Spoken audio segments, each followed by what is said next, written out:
Hello everyone and welcome back to Selection Adda. तो एक बार फिर से आप सभी के सामने मैं हाजिर हूँ अपनी इकोनॉमिक्स की क्लास को लेकर के। ठीक है।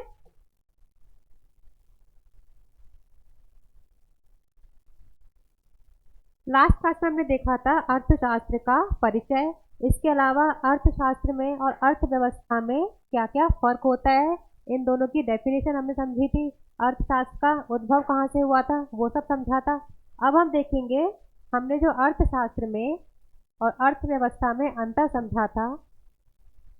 तो जो अर्थव्यवस्था देखी थी हमने वो कितने प्रकार की होती हैं और इसके अलावा कितने क्षेत्रों में इसको हम बांट सकते हैं। ठीक है। इस बारे में हम अपने सेकेंड चैप्टर में चर्चा करेंगे।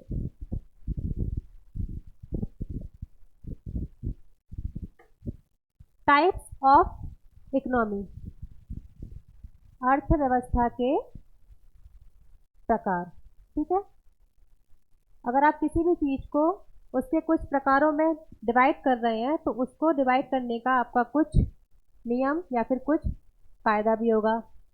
तो इसी के आधार पर अर्थव्यवस्था को विभाजित करने के दो पर्सपेक्टिव, दो अवधारणाएं निकल करके आती हैं। कौन कौन सी वो देख लेते हैं। पहला तरीका हमारा है on the basis of international trade, अंतर्राष्ट्रीय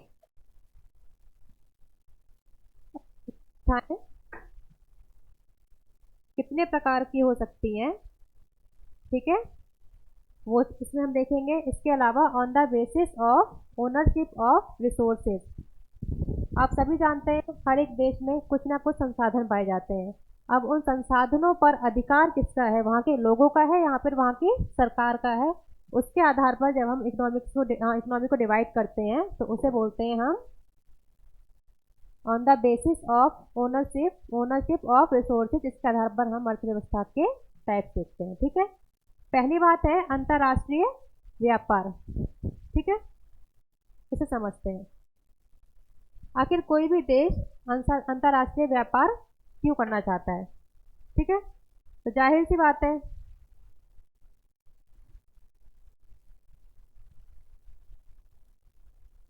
हर देश के पास कुछ ना कुछ संसाधन होते हैं, लेकिन वो संसाधन सिर्फ कुछ ही होते हैं, सारे नहीं होते। ठीक है, यानी कि किसी भी देश के पास, कोई भी ऐसा कंट्री नहीं है जिसके पास अपने उपयोग के लिए हर प्रकार के संसाधन अपने कंट्री के अंदर ही उपलब्ध हो। ठीक है, तो जो जो संसाधन उसके पास नहीं होते हैं उनको वो कहीं और से मंगाता है। लाइक किसी के पास ऑयल एंड नेचुरल गैस का भंडार है तो हम लोग वहाँ से मंगाते हैं। कहाँ से? जो दुबई जैसी कंट्रीज हैं, हम लोग वहाँ से क्या मंगाते हैं? तेल का आयात करते हैं।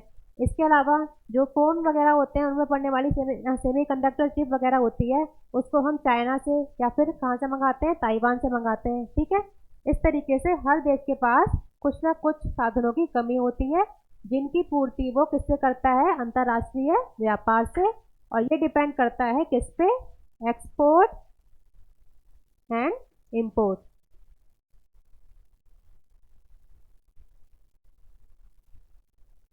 निर्यात एवं आयात। जिस चीज की हमारे पास बहुलता होगी उसे हम दूसरे देशों को भेज देंगे, उसे हम बोलते हैं निर्यात, बाहर भेजना। और जिस चीज की हमारे पास कमी होगी उसे हम बाहर से मंगवाते भी हैं, उसे हम बोलते हैं आयात। ठीक है, तो उसके आधार पर हम जब डिवाइड करते हैं देशों को तो उन्हें बोलते हैं types of economy on the basis of international trade. ठीक है, अंतर्राष्ट्रीय व्यापार के आधार पर अर्थव्यवस्था के प्रकार। ठीक है, because of uneven distribution of resources, क्योंकि हर देश में जो संसाधन है उनका कैसा असमान वितरण है। ठीक है, असमान वितरण यानी कि सारे देशों के पास सारी चीजें उपलब्ध नहीं होती। जिन चीजों की कमी होती है उन्हें वो बाहर से अपना आयात करवाते हैं। ठीक है,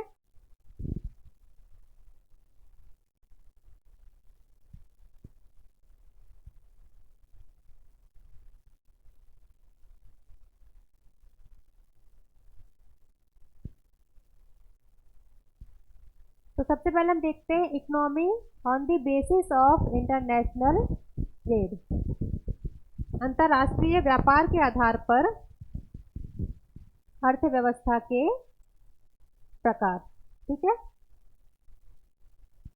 अंतर्राष्ट्रीय व्यापार के आधार पर। तो इसमें हम इकोनॉमिक्स को दो भागों में डिवाइड करते हैं। पहली होती है क्लोज्ड इकोनॉमी, यानी कि बंद अर्थव्यवस्था, और दूसरी होती है ओपन इकोनॉमी, यानी कि खुली हुई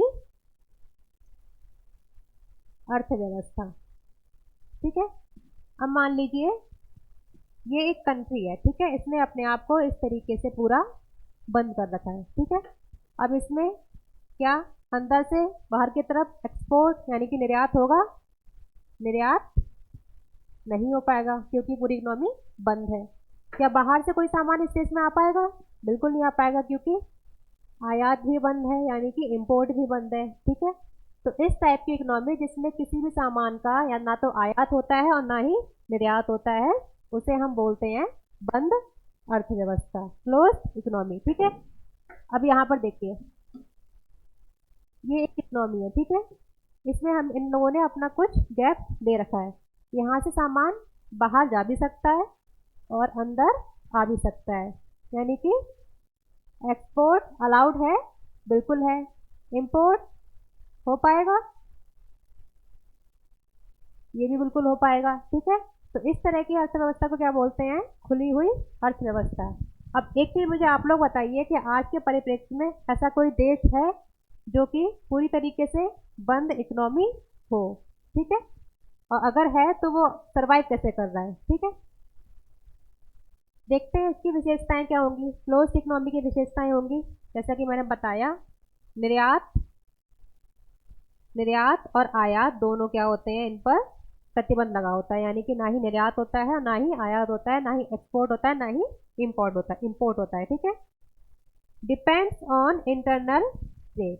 ठीक है, अब जब बाहर से इंटरनेशनल ट्रेड नहीं हो रहा है तो ये क्या करेंगे, इनके देश में ही जो सामान होगा उसी का एक जगह से दूसरी जगह स्थानांतरण करेंगे, उन्हीं से अपना काम चलाएंगे। मान लीजिए मध्य प्रदेश में कोई सामान हो रहा है तो उसको वो लोग यूपी भेज देंगे, यूपी में कोई सामान है उसको महाराष्ट्र भेज देंगे। इसी तरह पूरे इंडिया के अंदर ये लोग अपना आपस में ट्रेड करते रहेंगे। लेकिन बाहर से अगर आप बात करें, चाइना से, यूएसए से, कोरिया से, वहां से सामान नहीं मंगाया जाएगा। इंडिया में ही एक जगह से दूसरी जगह पर ट्रेड होता रहेगा। इसको बोलते हैं इंटरनल ट्रेड। ठीक है, यानी कि आंतरिक व्यापार, आंतरिक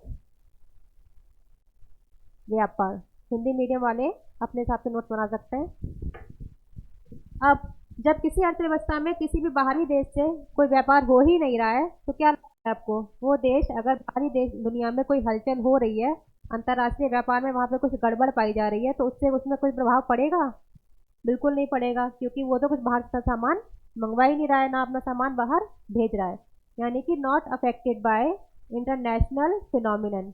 तो जो बाहरी घटनाएं हैं, अंतर्राष्ट्रीय घटनाएं हैं, उनसे इस तरह की इकोनॉमी पे कोई प्रभाव नहीं पड़ता। अब मैंने आपसे पूछा था कि क्या कोई ऐसा देश है जो पूरी तरीके से क्लोज्ड इकोनॉमी हो, तो एक देश अभी भी ऐसा है जिसको हम क्लोज्ड इकोनॉमी की श्रेणी में रख सकते हैं और वो देश है नॉर्थ कोरिया। ठीक है, हालांकि इसका भी व्यापार कुछ हद तक चाइना से होता है, लेकिन फिर भी हम आज के परिप्रेक्ष्य में देखा जाए तो इसको क्लोज्ड इकोनॉमी मान सकते हैं क्योंकि सारे देशों ने इस पर प्रतिबंध लगा रखा है। कोई भी यहाँ अपना सामान नहीं भेजता है, ना ही यहाँ से मंगाता है। ठीक है, इसके अलावा और कोई भी एग्जाम्पल अब देखने को नहीं मिलता क्लोज्ड इकोनॉमी का।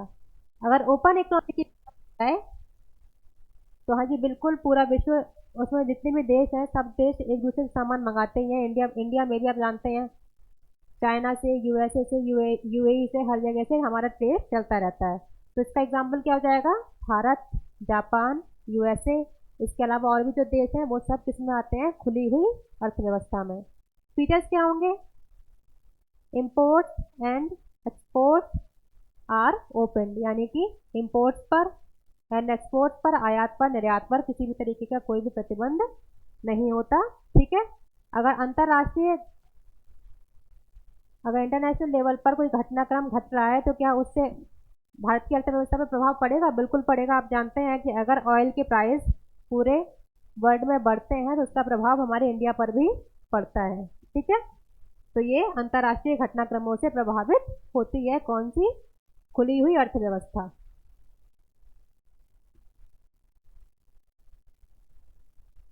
अभी हमने देखा on the basis of international trade types of economy, ठीक है।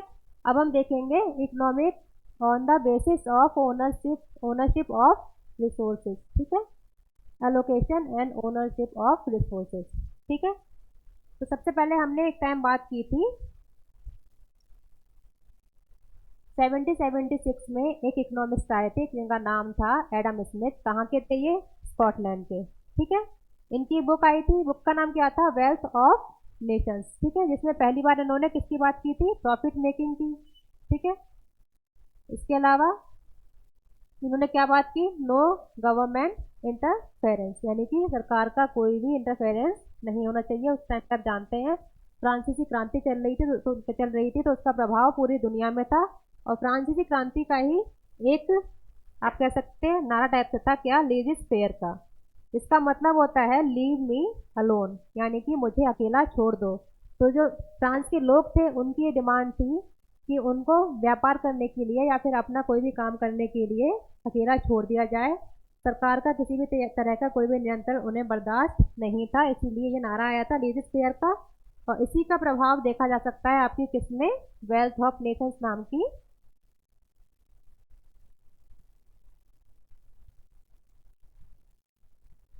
बुक में, ठीक है, किसका? लीजिस फेयर का। और यहीं से निकल के आता है फिर आपका आइडिया ऑफ कैपिटलिज्म।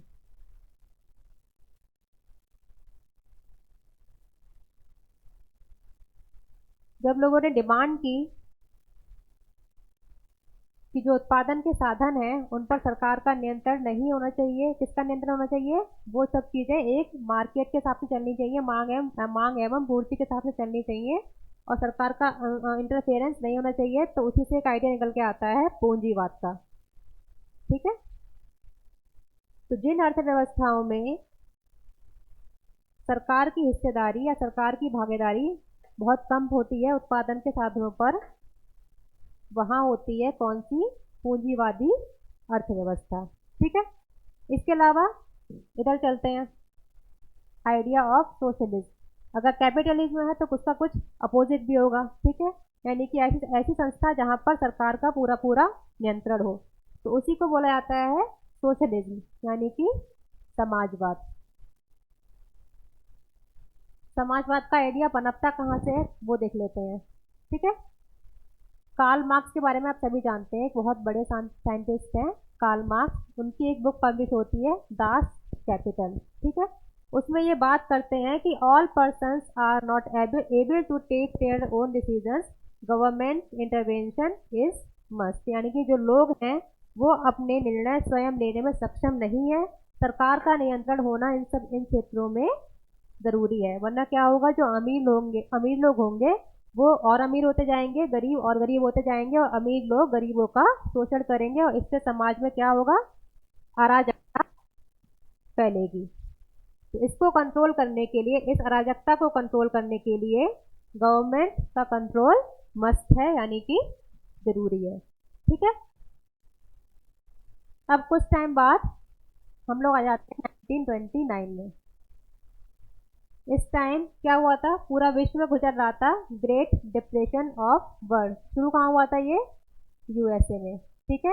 वहाँ का सारा बैंकिंग सिस्टम ध्वस्त हो चुका था, इकोनॉमी एक टाइम पे बूम पे जाके बिल्कुल कोलैप्स हो चुकी थी, और इसका प्रभाव पूरे विश्व पर पड़ा था, और पूरे विश्व में एक बहुत बड़ी आर्थिक मंदी आई थी, जिसको बोलते हैं ब्लैक ईयर, काला वर्ष भी बुलाया जाता है। इस टाइम इतनी बड़ी मंदी आई थी पूरे विश्व में, ठीक है। और जब ऐसा हुआ तो चाहे पूंजीवादी अर्थव्यवस्था हो या समाजवादी अर्थव्यवस्था हो, दोनों ही के सिस्टम बिल्कुल पूरी तरीके से फेल हो चुके थे, ठीक है, कोई भी सर्वाइव करने में सक्षम नहीं था। तो इसी टाइम पर एक साइंटिस्ट, एक फिलोसफर निकल के आते हैं, आप कह सकते हैं एक इकोनॉमिस्ट निकल के आते हैं, एक अर्थशास्त्री J.M. Keynes, John mayor Keynes, ठीक है। इन्होंने कहा कि ना तो पूरी तरीके से पूंजीवादी अर्थव्यवस्था ठीक है, ना ही पूरी तरीके से समाजवादी।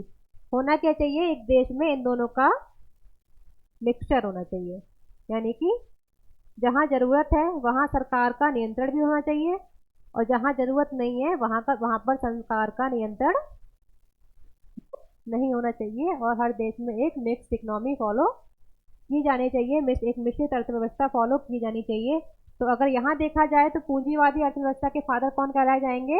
Adam Smith. इसके अलावा समाजवादी अर्थव्यवस्था के पिता कौन है? Karl Marx. और अगर मिश्रित अर्थव्यवस्था के जनक कहे जाएंगे कौन है? जे.एम.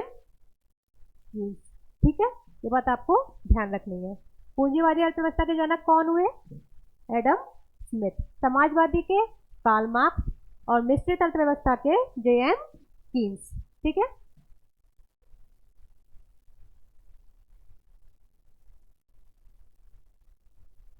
आगे देख लेते हैं। इन तीनों इकोनॉमीज के जो फीचर्स होते हैं उन्हें देखते हैं। ठीक है, main features. Capitalist economy, every citizen is free to take their own decision, यानी कि हर व्यक्ति अपने निर्णय लेने में खुद सक्षम है। ठीक है, अब अगर हर व्यक्ति निर्णय खुद से लेगा तो ह्यूमन का एक नेचर माना जाता है, क्या होता है कि वो इकोनॉमिक्स के अनुसार ह्यूमन शुरुआत से ही सेल्फिश,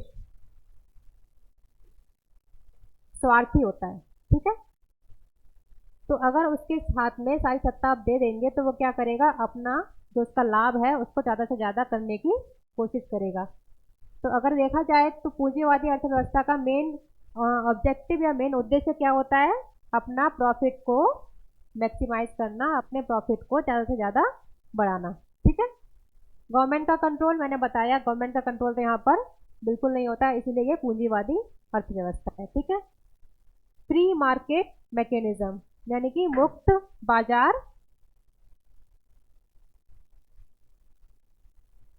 बाजार व्यवस्था। जो मार्केट होता है वो किसी के कंट्रोल करने से नहीं चलता, बल्कि डिमांड एवं सप्लाई के रूल पर चलता है। जिस चीज़ की डिमांड या मांग जितनी ज़्यादा होगी उस चीज़ की पूर्ति उतनी ज़्यादा करनी पड़ेगी पूंजीवादियों को। ये इसका मैकेनिज्म होता है।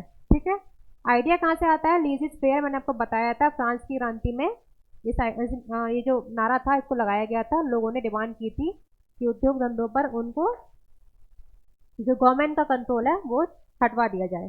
ठीक है, private sector is in majority, जब गवर्नमेंट का कंट्रोल ही नहीं है तो जो फैक्ट्रियां होंगी वो किसके हाथों में होंगी?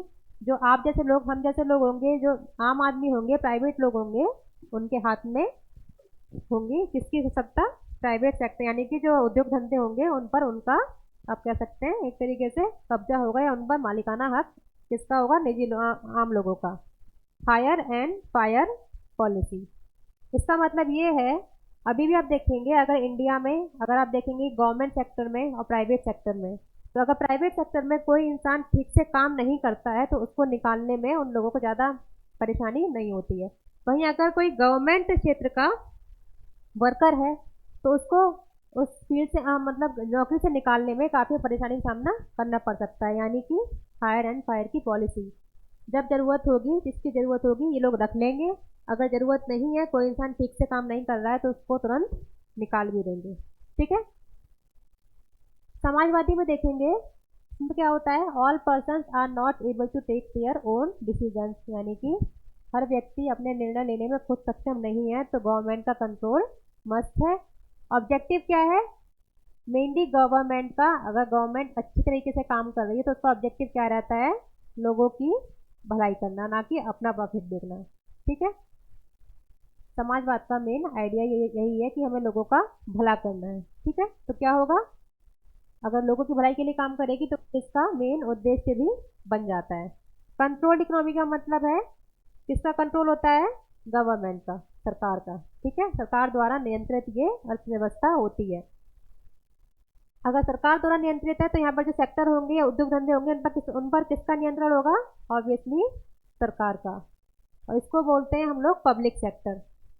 कैसा सेक्टर? पब्लिक सेक्टर, यानी कि यहाँ पर पब्लिक सेक्टर होगा, बिल्कुल होगा, लेकिन प्राइवेट सेक्टर नहीं होगा, उसकी अनुपस्थिति होगी।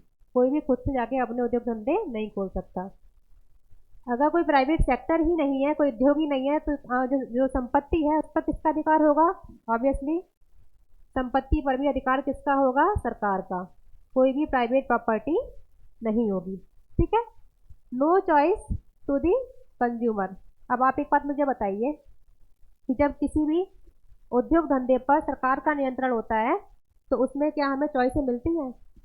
एग्जाम्पल देती हूँ आपको, एक एग्जाम्पल लेते हैं हम लोग इंडियन रेलवे का। क्या इंडियन रेलवे के अलावा कोई और कंपनी आई है आज तक? बिल्कुल नहीं आई है। पहले था एक सिम कार्ड चलते थे जब गवर्नमेंट के हाथ में कंट्रोल था बीएसएनएल के, ठीक है। तो क्या बीएसएनएल के अलावा दूसरे कोई सिम आते थे? नहीं आते थे। यानी कि जो कंपनियां होती हैं वो लिमिटेड होती हैं और लोगों के पास ज़्यादा विकल्प नहीं होते, ठीक है।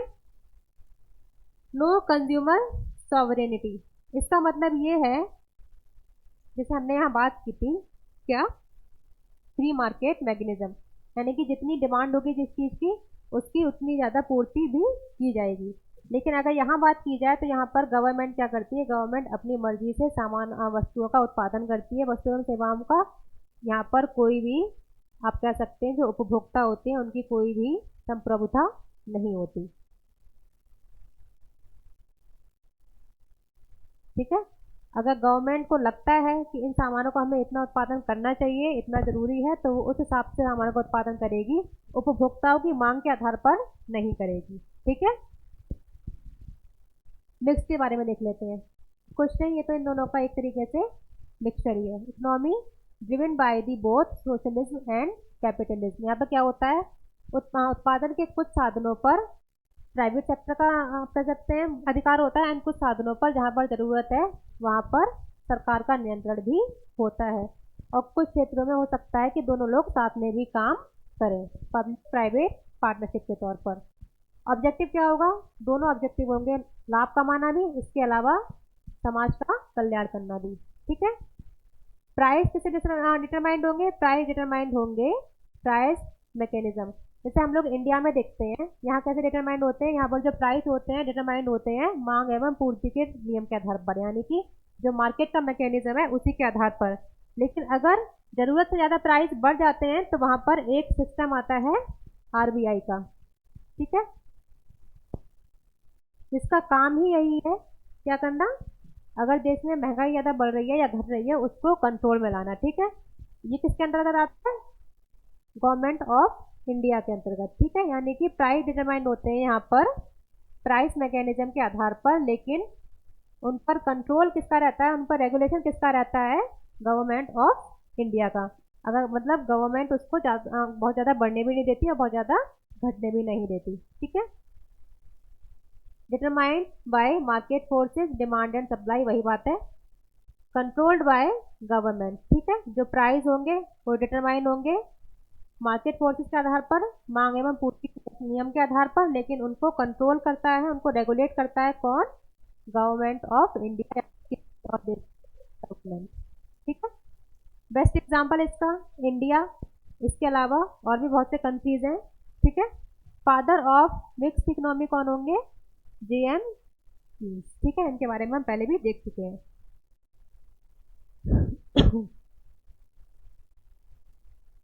कुछ और चीज देख लेते हैं पूंजीवादी अर्थव्यवस्था के बारे में। अगर मार्केट में मान लीजिए एक टूथपेस्ट बनाना है, ठीक है, और टूथपेस्ट को बनाने वाली प्राइवेट कंपनियां हैं, तो आप बताइए वहां पर कंपटीशन बढ़ेगा या फिर घटेगा? यहाँ पर कंपटीशन बढ़ेगा, ठीक है। मान लीजिए पहले आता है कोलगेट, पहले उसका नॉर्मल आप कह सकते हैं एक आता था टूथपेस्ट, ठीक है। उसके बाद आता है पेप्सोडेंट। पेप्सोडेंट बोलता है कि मेरे टूथपेस्ट में नमक है, ठीक है। अब मार्केट में कंपटीशन कोलगेट के लिए बढ़ गया, तो अब वो कोशिश करेगा कि मैं अगला प्रोडक्ट उससे पेप्सोडेंट के प्रोडक्ट से और भी अच्छा बनाऊं, तो वो लेके आता है लॉन्ग एवं फिटकिरी वाला टूथपेस्ट, ठीक है। तो इस तरीके से धीमे धीमे मार्केट में कंपटीशन बढ़ता जा रहा है, ठीक है। फिर बाद में दंतकांति, या आप कह सकते हैं वीको वज्रदंती, इस तरीके के बहुत सारे प्रोडक्ट्स आ जाते हैं और जो मार्केट है उसमें कंपटीशन बढ़ जाता है, ठीक है। इससे क्या होगा? अगर मार्केट में अलग अलग तरीके के बहुत सारे प्रोडक्ट आ गए हैं अलग अलग कंपनियों के और सब एक से एक बेस्ट हैं, तो लोगों के पास जो विकल्प होंगे, जो चॉइस होंगी, वो ज़्यादा होंगी या कम होंगी? बिल्कुल ज़्यादा होंगी। वो देख रहा है कि मेरे पास नमक वाला टूथपेस्ट भी है, मेरे पास लौंग वाला भी है, मेरे पास फिटकिरी वाला भी है, मेरे पास पान वाला भी है, तो उसके पास हर तरीके का टूथपेस्ट अवेलेबल है, जैसा मर्जी होगी उसकी होगी, उसके दांतों में जो कुछ भी कमी होगी उस हिसाब से वो अपना टूथपेस्ट खरीद सकता है। यानी कि विकल्पों की यहाँ पर बहुलता होती है। कंज्यूमर सोवरेनिटी, ठीक है, इसमें क्या होगा, जो उपभोक्ता है उसकी डिमांड के आधार पर चीज़ें बनाई जाएंगी, बिल्कुल बनाई जाएंगी। अगर उपभोक्ता की डिमांड है कि मुझे सेंसोडाइन टूथपेस्ट की ज़्यादा ज़रूरत है, तो मार्केट में उसी टाइप के टूथपेस्ट और ज़्यादा बढ़ते जाएंगे, ठीक है। यानी कि यहाँ पर जो आप कह सकते हैं चीज़ों का उत्पादन हो रहा है वो किसके आधार पर हो रहा है, उपभोक्ता की डिमांड के आधार पर। यानी कि मेन कौन है यहाँ पर मुखिया, कंज्यूमर, उपभोक्ता, ठीक है। कंज्यूमर को सेटिस्फैक्शन होगा, बिल्कुल होगा। क्यों, अरे भाई वो जिस चीज़ की भी डिमांड कर रहा है, जैसी भी चीज़ की डिमांड कर रहा है, कोई ना कोई कंपनी वाला उसको बना करके दे रहा है, तो उसको सेटिस्फैक्शन कैसा होगा, ज़्यादा होगा, ठीक है। इसके अलावा जब मार्केट में कंपटीशन ज़्यादा होगा, तो आप मान लीजिए आपने एक घड़ी ली, ठीक है, आपने घड़ी ली, उस पर वारंटी आती है 1 साल की, लेकिन 1 साल तक आपने उसको बिल्कुल भी किसी भी तरीके से यूज नहीं किया है। तो जब आप उसको कस्टमर केयर को फ़ोन करेंगे, तो एक हो सकता है, हाँ, जैसे कि मान लीजिए कंट्री इंडिया में, यहाँ पे फ़ोन करेंगे तो वो लोग पहले ही बोल देंगे कि भाई इसकी वारंटी तो निकल चुकी है, तो हम लोग इसमें अब कुछ नहीं कर सकते। लेकिन वही है, जब आप किसी अमेरिका में किसी कंपनी को फ़ोन करते हैं, तो वो लोग हमारे साथ अच्छे से बर्ताव करते हैं, और क्या करते हैं, और कोशिश करते हैं कि उस सामान को या तो पूरी तरीके से बदल दें या फिर उसको चेंज कर लें। क्योंकि अगर ऐसा नहीं करेंगे तो क्या होगा, उनकी रेपुटेशन मार्केट में खराब होगी, और क्या होगा, वो किसी और कंपनी का सामान लेना शुरू कर देंगे। कौन, जनता, ठीक है। सेटिस्फैक्शन होगा ज़्यादा, बिल्कुल ज़्यादा होगा। मोर इनोवेशन, ठीक है। तो अगर जब डिमांडें बढ़ रही हैं, लोगों की कंपटीशन बढ़ रहा है, तो लोग कोशिश करेंगे हर दिन कुछ नया करने की, तभी उनका उनका जो प्रोडक्ट है वो मार्केट में टिक पाएगा। यानी कि इनोवेशन यहाँ पर ज़्यादा होगा। मोर एक्सप्लॉयटेशन ऑफ रिसोर्सेज, ठीक है। अब यहाँ पर हर व्यक्ति अपनी कंपनी खोल सकता है और किसी भी तरीके के प्रोडक्ट बना सकता है, ठीक है। मान लीजिए मार्केट में 40 लोग हैं जो सामान बनाने वाले हैं, और खरीदने वाले सिर्फ 10 लोग, ठीक है। आपस में कंपटीशन करेंगे, अपने एक से एक बढ़ के सामान बनाने की कोशिश करेंगे, तो इससे जो संसाधन है उनका, जो आप कह सकते हैं एक्सप्लॉयटेशन होगा, वो कैसा होगा, बढ़ेगा, ठीक है। मोर रिवॉर्ड फॉर मोर वर्क। आप सभी जानते हैं कि अगर हम लोग, अगर अभी भी कभी कभी कोई प्राइवेट कंपनी में जाता है, तो वहाँ पर अगर वो अच्छा काम करता है तो वो लोग उसको रखते भी हैं, आगे प्रमोशन भी देते हैं। लेकिन अच्छा काम अगर नहीं करता तो उसको तुरंत निकाल भी देते हैं। यानी कि अगर यहाँ पर आप अच्छा काम करेंगे तो आपको उसके लिए इनाम मिलेगा, और अगर अच्छा काम नहीं करेंगे तो हो सकता है आपको उसके लिए दंड भी मिले, या फिर आपको कंपनी से निकाल के बाहर ही फेंक दें। More gap between rich and poor, इसमें क्या होता है, जब लोग लाभ कमाने लग जाते हैं तो अमीर क्या होता है, और अमीर होता जाता है, गरीब और गरीब होता जाता है, ठीक है। मोनोपोली कैसी होगी, इन सेक्टर्स में मोनोपोली तो होती है, लेकिन कैसी होती है, शॉर्ट टर्म, ठीक है। जैसे कि कुछ दिनों तक, गूगल को एग्जांपल ले लेते हैं, ठीक है। तो जब तक कोई भी चीज़, कोई प्लेटफॉर्म, कोई वेबसाइट ऐसी नहीं बन जाती जो गूगल से अच्छा काम करे, तब तक तो गूगल की मोनोपोली है। लेकिन जैसे ही कोई वेबसाइट ऐसी बनती है जो गूगल से अच्छा काम करे, कोई भी सर्च इंजन ऐसा बनता है जो गूगल से बेस्ट हो, तो गूगल की मोनोपोली खत्म हो जाएगी, ठीक है। लाइक फेसबुक, अगर फेसबुक की तरह ही काम करने वाला कोई दूसरा प्लेटफॉर्म आ जाता है, वो इससे अच्छा काम करता है, तो तुरंत उसकी जगह, फेसबुक की जगह वो प्लेटफॉर्म ले लेगा। तो कैसी मोनोपोली होती है, शॉर्ट टर्म की, ठीक है। अगर फादर कहा जाए, फादर ऑफ कैपिटलिस्ट इकोनॉमी, तो कौन है, मैंने बताया था आपको, एडम स्मिथ। समाजवादी में देख लेते हैं, कंज्यूमर का सेटिस्फैक्शन कैसा होगा। जैसे कि मैंने आपको यहाँ एग्जाम्पल समझाया था कि इंडिया में अगर हम फ़ोन करेंगे तो वो लोग बोल देंगे कि आपकी जो घड़ी है उसकी वारंटी खत्म हो चुकी है, तो अब इसमें हम कुछ नहीं कर सकते, ठीक है। यही चीज़ें होती हैं कहाँ, समाजवादी में। वहाँ पर तो सिर्फ गवर्नमेंट का कंट्रोल है, गवर्नमेंट मना कर देगी, घड़ी आपकी खराब हो, सड़ जाए, बेकार हो जाए, आपने उसको यूज़ नहीं किया है, तो उसमें मेरी कोई गारंटी नहीं है, ठीक है। पहनना है पहनो, नहीं पहनना है मत पहनो, मैं कुछ नहीं करूँगा। तो सेटिस्फैक्शन कैसा होगा, कम होगा। अधिक काम करने के लिए इनाम मिलेगा। इंडिया में ही देखिए आप, अगर गवर्नमेंट क्षेत्र में कोई ज़्यादा अच्छा काम करता है तो उसे कोई इनाम मिलता है? नहीं मिलता। ठीक है। Less inequality between rich and poor.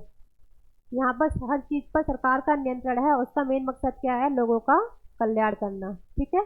तो वो क्या करती है? संपत्ति भी सरकार की है, उत्पादन के साधन भी सरकार के हैं, उसको अपने हिसाब से बेचना है। तो आप यहाँ कह सकते हैं यहाँ पर अमीर ज़्यादा गरीब होता है, अमीर होता है एंड गरीब ज़्यादा गरीब होता है, लेकिन यहाँ पर ना तो कोई अमीर होता है और ना ही कोई गरीब होता है। क्या होता है? पूरा समाज एक तरीके से इक्वल चल रहा होता है। ठीक है। तो सब बराबर हैं, तो क्या वहाँ पर इनोवेशन होगा? इनोवेशन करने वाला कौन होगा? गवर्नमेंट। ठीक है।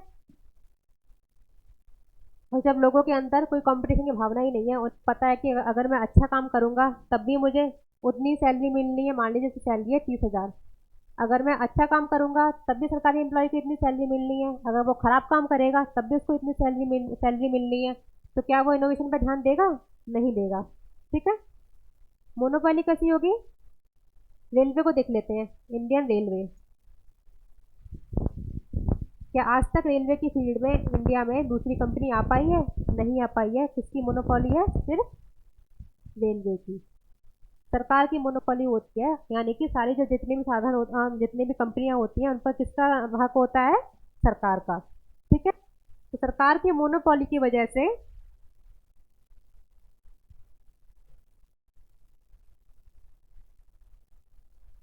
तीन, आप कह सकते हैं 3 एविल्स या फिर 3 बुराइयों का जन्म होता है। कौन कौन सी है? इंडिया के एग्जाम्पल समझेंगे। प्योर मोनोपोली से क्या होता है? नेपोटिज्म, यानी कि भाई भतीजा वाद। रेड टेपिज्म, लाल फीता शाही। एंड इसके अलावा करप्शन, भ्रष्टाचार। ठीक है।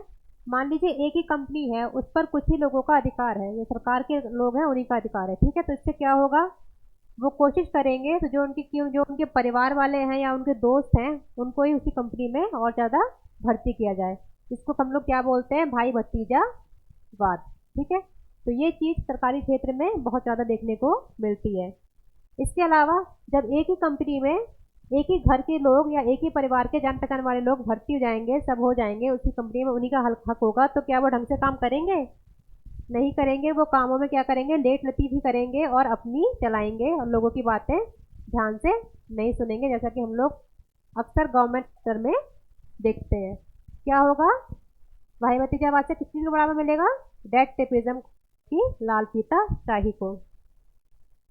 और इससे क्या होगा? धीमे धीमे उन लोगों की सब सरकार उन लोगों की जब कंपनियों पर ज़्यादा, आप कह सकते हैं, हक आ जाएगा, फिर वो लोग क्या करेंगे? वहाँ पर भ्रष्टाचार यानी कि करप्शन करना भी शुरू कर देंगे। ये कैसे? जैसे कि होता है ना आजकल, आप किसी सरकारी विभाग में जाते हैं, वहाँ पर क्या बोलते हैं? आप कुछ काम करवाने के लिए जाएंगे, वो लोग क्या बोलेंगे? इस काम का एक आय प्रमाण पत्र बनाने का 500 रुपये दो। ठीक है। उसी को क्या बोलते हैं?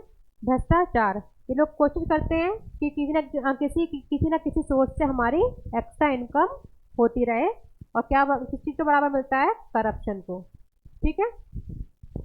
एग्जाम्पल, वही एग्जाम्पल है इंडियन रेलवे एंड BSNL, अगर हम लोग भारतीय परिप्रेक्ष्य में देखें तो। अब जो समाजवाद है उसको फॉलो करने की भी दो तरीके होते हैं। एक तो होता है सॉफ्ट तरीका, यानी कि प्यार से लोगों से अपनी बात मनवा ले सरकार, जो उत्पादन के साधन हैं उन पर नियंत्रण कर ले, और फिर उनको सबको जो भी सामान आ रहा है उसको लोगों में बराबर बराबर बांट दे और लोगों से ठीक तरीके से पेश आए। ठीक है। उसे क्या हम लोग बोलेंगे? प्योर समाजवाद या फिर सोशलिज्म। एग्जाम्पल इसका हो जाता है पुराना रशिया या फिर USSR। ठीक है।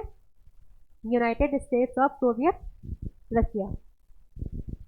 अगर इसी का हम लोग देखेंगे एक अग्रेसिव रूप, यानी कि आक्रामक रूप, यानी कि यहाँ पर सरकार क्या है? अपनी तानाशाही पे आ गई है। ठीक है। अगर किसी ने सरकार की बात नहीं मानी तो क्या होगा? मान लीजिए सीधे उसको फांसी हो गई। कोई भी छोटा मोटी उसने गलती कर दी जो गवर्नमेंट को पसंद नहीं आई, उसके लिए सीधे फांसी या फिर और भी ज्यादा कड़ी से कड़ी सजा, यानी कि सरकार अब बहुत बुरी तरीके से अपनी वहाँ मनमानी कर रही है। वहाँ की जो नीतियां हैं बहुत कैसी हैं, आक्रामक है। ठीक है, तो उसको बोलते हैं क्या, कम्युनिज्म।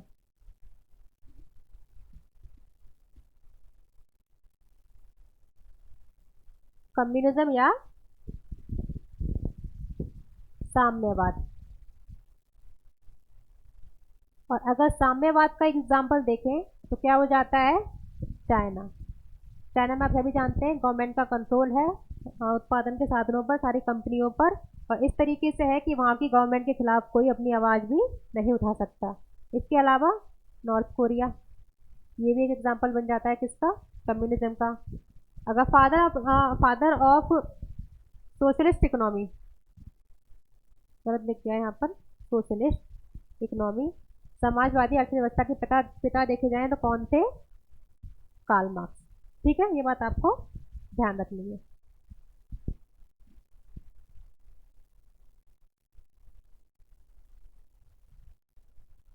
तो ये रहे हमारे टाइप्स एंड इकोनॉमी। अब नेक्स्ट क्लास में हम लोग देखेंगे सेक्टर्स ऑफ इकोनॉमी। ठीक है, आज की क्लास को यहीं खत्म करते हैं, बाकी अगले टाइम फिर मिलते हैं इसी जोश के साथ में। तब तक आप लोग ध्यान रहिए, अपना ध्यान रखिए, पढ़ते रहिए, बढ़ते रहिए, और क्लासेस को रिवाइज करते रहिए। आई होप इकोनॉमी को क्लास आपको पसंद आई होगी। Thank you so much.